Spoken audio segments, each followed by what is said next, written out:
For 5 år siden flyktet vår neste gjest fra Iran til London. Da kastet hun også etter hvert hijaben, som hadde vært en del av henne hele livet fram til da. Nå har hun fått tusenvis av andre iranske kvinner til å gjøre det samme på Facebook. På denne siden legger de ut bilder av seg selv fra offentlige steder i Iran uten det obligatoriske sjalet.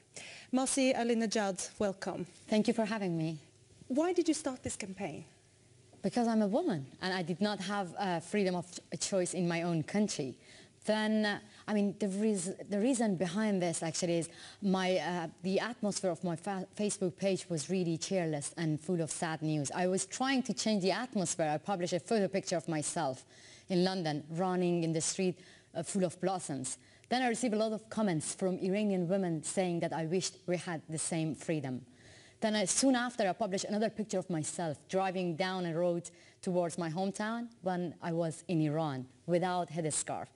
After that, I asked Iranian women that, whether they want to share the same experience or not, because it's like we create the moment of freedom. In Norway, you walk into the street without headscarf. It's so simple for you, but for us, we have to fight for our basic right every day. And how have you experienced that change from wearing your hijab until today when you're not? I have to be honest, it took me a long time to convince myself, because when you grow up in a religious family and religious society, hijab and the constrained, compulsory hijab, it's going to be part of you and your life. Yes, it took me a long time to convince myself to let the wind freely dance through my hair, which I did when I was in London, but it was really, really difficult to be, to be on TV without scarf. Then I replaced my headscarf with a black hat, which I threw it away. And now I cannot forget about the rest of women who live inside Iran and they do not have the same freedom as I do. No, because you live and operate in exile. How relevant do you think this is for women still living in Iran? When I was in Iran, I took that picture without headscarf. Then I didn't ask the Iranian women to take off their scarves and come to the street and share the pictures with me. These are the women who live in Iran, and these are the moment of freedom who exist in Iran. I didn't create it. So that means Iranian women did not accept the compulsory hijab. And if you go them, you do have journalists inside Iran, and ask them to go and interview the women.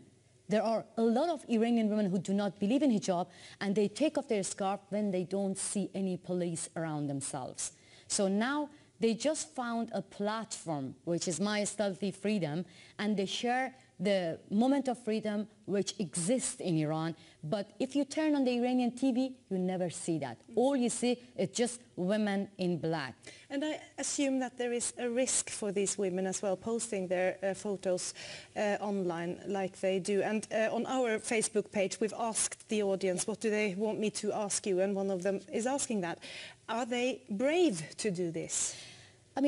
Honestly, they are brave, but I have to say that they are tired of not having freedom of choice. So that's why they decided to put themselves and their life in danger, and they risk, and they just want to be heard. Because it has been 35 years that we don't have this basic right. It is against human rights. Now I'm talking about human dignity. If you're a woman, you want to be yourself. You don't want to hide your identity behind. But in 35 years, any politicians in Iran, when you ask them about freedom of choice, you would only hear that this is not the exact time. Some people in Iran want to do regime change, and some people, they want to do reform. Both fighting with each other. One say that let's overthrow the regime, then we're going to talk about women's rights. The other said, let's do the reform step by step. But how about women? They've been forgotten in between. So that's why I think this is really important for women to be their voices. They try to become their own media. They try to talk because they don't have anyone to support them.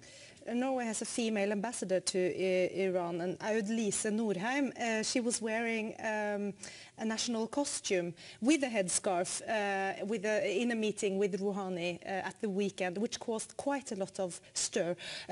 Also at your Facebook page. What have the reactions been?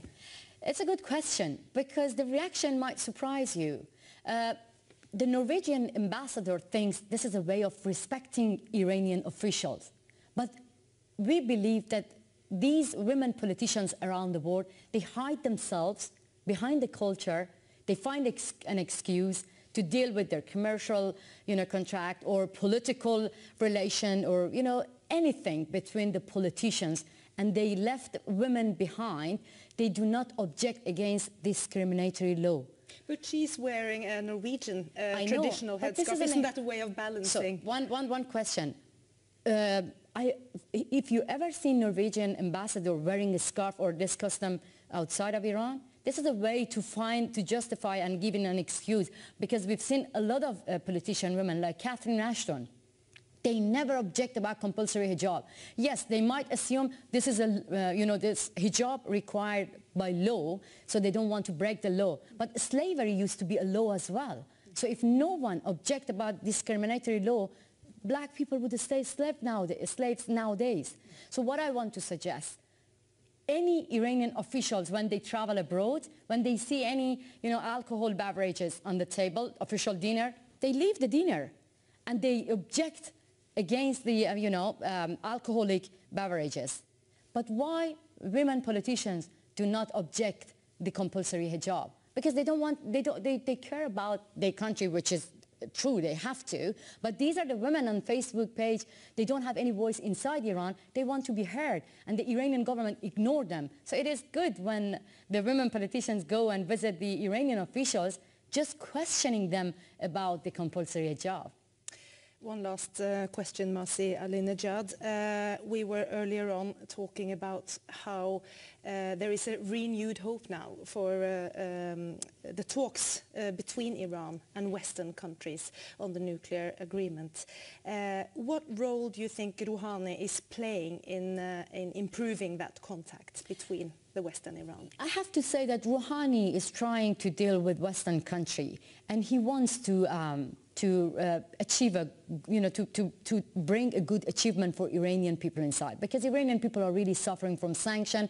They do not want to be isolated, and President Rouhani promised them during his presidential election to change the atmosphere and make the relationship between Iran and the Western country better than how it was before. Has he achieved that? So that's why we are challenging now. The main decision maker in nuclear issue is the supreme leader. So as a journalist, I do not have any clue what's going to happen for Iran, because Iranian politics, it's like British weather. You never can predict that. So let's have a hope. Thank you very much for joining URIX. Thank you very much for having me.